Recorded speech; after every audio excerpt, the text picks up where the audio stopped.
My dear students, today you will see the conventional plant breeding methods.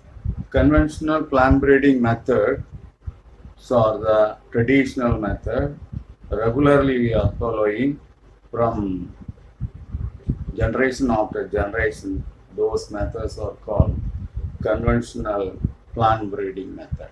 In order to increase the high yielding varieties, new hybrid varieties, we are following some of the methods collectively called conventional methods of plant breeding. It resulting more number of hybrid plants, and those hybrid plants will increase the agricultural productivity over the past decades. These conventional method of plant breeding will will produce more high yielding plants through the selection method. By means of selection, a number of high yielding varieties are produced. That is the conventional method of plant breeding. There are several types included in this conventional method. One is plant introduction.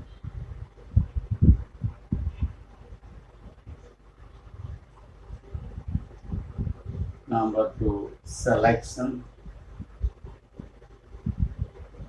Number three, hybridization.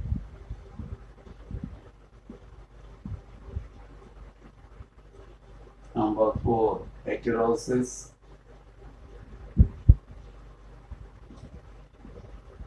Number five, mutation in plant breeding.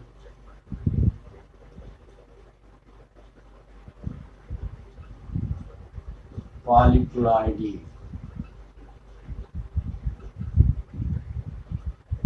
in plant breeding.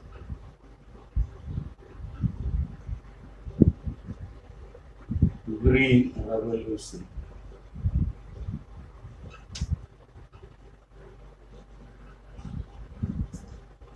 So these are all some of the methods followed as conventional methods of plant breeding. First, we will see the plant introduction.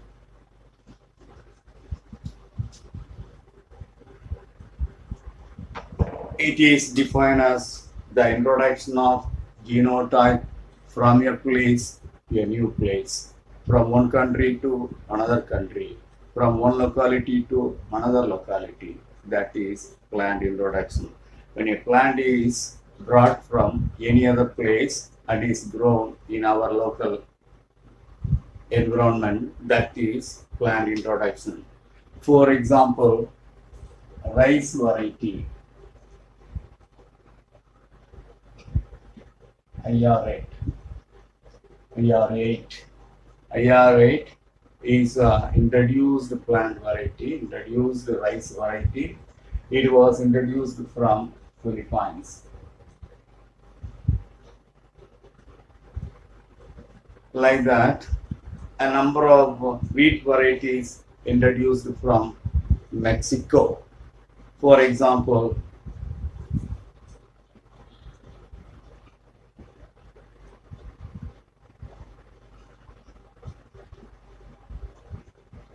Sonora 63 and Sonora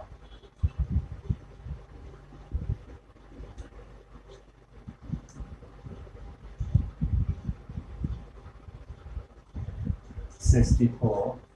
These two are the wheat variety introduced from Mexico. So, plant introduction is defined as introduction of any plant with genotype from one locality to another locality. During introduction, the plant has to adjust with the new environment, that is acclimatization. Usually, most of the plants will adjust with the new environment. That process is called acclimatization. If not, we have to change the genotype of the plant. Then the plants are introduced from other countries must free from the introduced plant material. The introduced plant, either seeds or any plant material which grow into a new plant, should be free from the insect, free from the weeds, free from any disease causing microorganism, and such a materials can be introduced, can be used for plant introduction. Introduced plants are examined by a process called quarantine.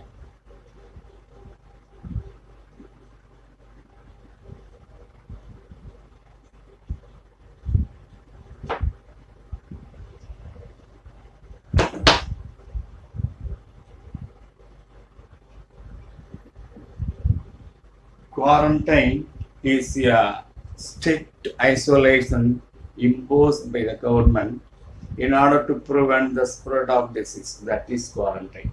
Nowadays also from March to May, quarantine is imposed to the people in order to separate the people, in order to isolate the people, to check the prevention on the spread of disease, and that is the quarantine period.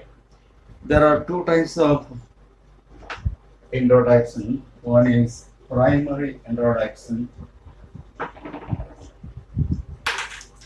times. One is primary introduction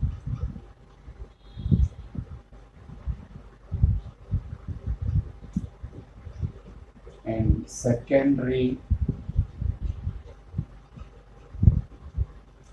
introduction. Primary introduction, it is a method in which the introduced plant will adjust with the local environment, and that is the primary introduction. In that cases, when the plants are so adjusted with the natural environment, so adjusted with the local environment, the introduced environment, and that is no process. The genotype, changing of the genotype is not possible. No need to change the genotype of that plant, and that will grow healthily and produce more yield. The second method in plant introduction is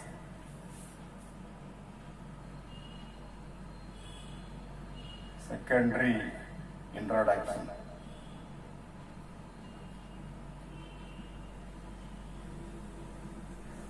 First one is primary introduction, second one is secondary introduction.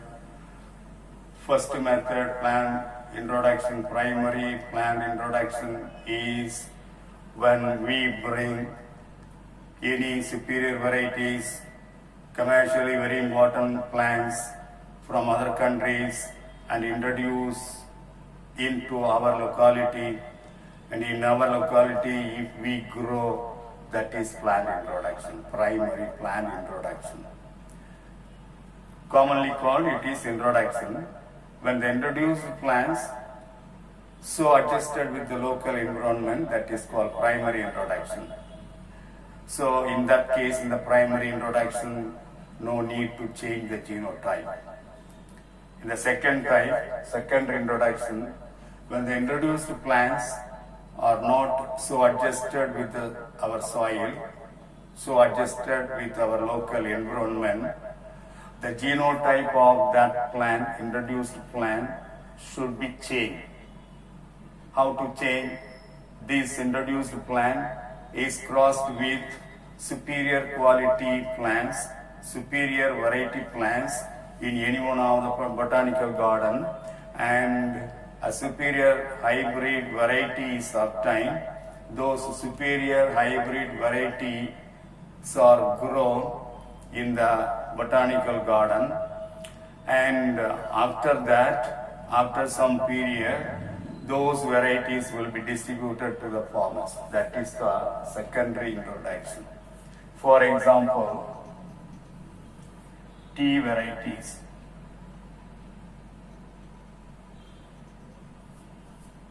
introduced from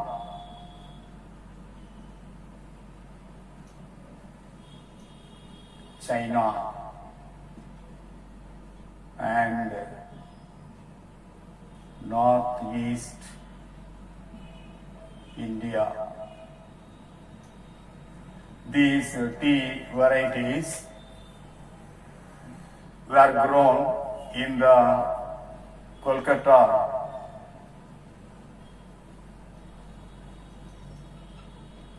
Botanical Garden, were crossed with higher yielding plants, high quality plants. The hybrid is obtained. Those hybrid is grown in the same garden, botanical garden. Now after some days, after some months, after some years, that will be distributed to the farmers. That is the secondary introduction. That is all about introduction, plant introduction.